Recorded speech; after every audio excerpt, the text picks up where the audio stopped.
Hello everyone, I'm Dead Knight and this is In It to Win It. Today we're going to be talking about Core Set 2021 and the Priest card pool. So I'll give you my pick for the best card in the set, the worst card in the set, and the honorable mention, which I think is one of the more exciting cards. So let's get right to it. Best card in the set.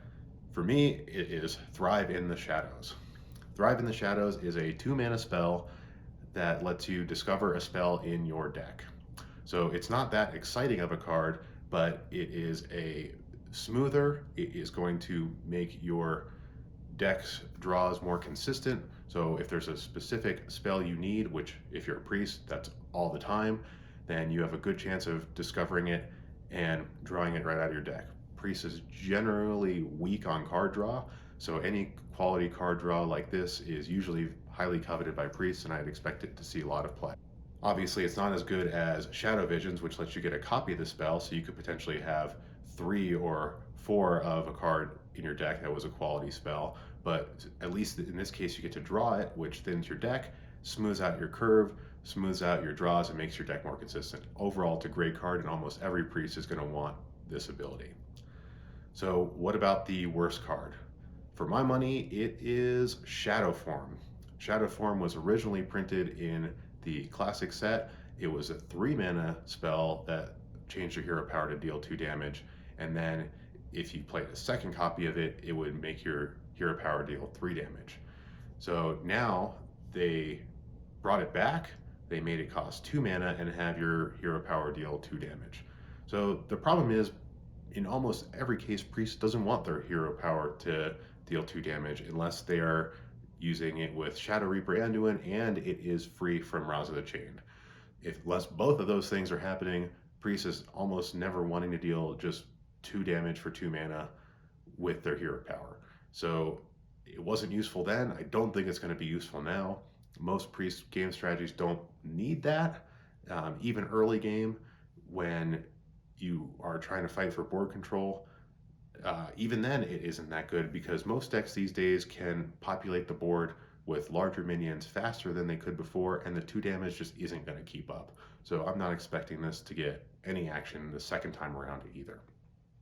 And now for my honorable mention, I'm going to go with a hot take here, and I'm going to say Shadowed Spirit. Shadowed Spirit is a new print card. It is a 4/3 for 3 mana with a death rattle to deal 3 damage to the enemy hero.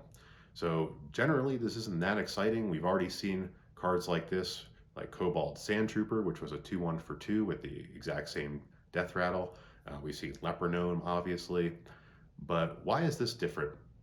I think this is different because the stat line is much more aggressive. A 4/3 for 3 is typically trading down, so it's a highly aggressive card that needs to go to the face. But Priest has the resurrection talent, so you can see a card like Rally bringing this guy back over and over again and dealing lots of damage to the face. So if you're going to have an aggressive Priest deck, your options for your 3 spot are something like the newly changed Light Spawn, which starts as a 4/4 for 3, and has its attack tied to its health, or this guy. So the reason why you might want to go with this guy is because both cards are going to be dealing 4 damage, but this guy is going to keep its attack at all times. It can still be buffed just like Light Spawn, but the fact that it's always going to deal 3 damage to the face, even if they kill it, and you can bring it back to deal more with Rally or any of the other Resurrection tech Priest has, you could potentially see this card getting a lot of play, coming back often, and being very frustrating for your opponent. So if the aggro Priest or tempo Priest deck ever comes to fruition, which Blizzard has tried to make work several times and it never has, I think Shadowed Spirit is going to be a great card for that build. So it's an honorable mention because it has potential to be thrown into some of these exciting decks or finally make this archetype work, but it's definitely not going to be ubiquitous and definitely not going to be seen in a bunch of different kind of priest decks. It's very niche and it has potential in that niche. So I'm excited to see what people do with it. What do you think about the new priest cards? Anything I missed? Anything you want to discuss? Please leave a respectful comment below, and until then, tune in next time.